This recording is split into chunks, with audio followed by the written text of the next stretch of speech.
Have you ever felt a little lost? Like your purpose, that thing you're meant to be doing, is a radio signal just out of tune? We often think finding it requires a grand quest, a wise guru on a mountain.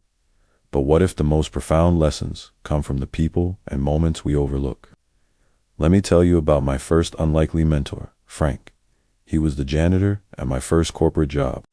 I was stressed, staring at spreadsheets, chasing this vague idea of success. One night, I blurted out, "Frank, how do you do the same thing every day? Doesn't it feel meaningless?" He leaned on his mop and said, "I don't see bins.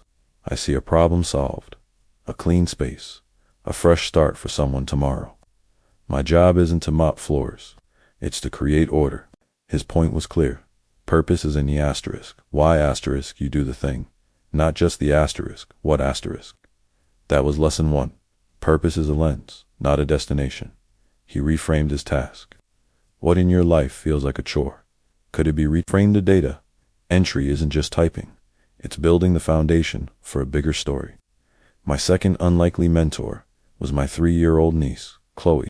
I was struggling with writer's block, totally stuck. Chloe was in the corner with crayons, making wild, swirling lines of purple and green, just humming to herself. I asked, "Chloe, what are you drawing?" She didn't even look up. "Joy," she said, "just joy." That's lesson 2. Purpose is often found in flow, not force. She wasn't trying to create a masterpiece. She was immersed in the pure act of creation. We grind and strive for purpose like it's a trophy, but sometimes it's the quiet whisper in the activities where we lose all track of time. Where do you feel that flow? Cooking, coding, gardening. That state of absorption is a huge clue. Your purpose is often woven into what already brings you alive. My third mentor, a tree. Seriously, a massive, gnarled oak in a park near my home. It had seen storms, lost limbs, had scars. One afternoon, after a professional setback that felt catastrophic, I just looked at that tree. It wasn't perfect, but it was deeply, unshakably rooted. Its very shape was a story of resilience. It taught me lesson 3. Your purpose is forged in resilience, not perfection.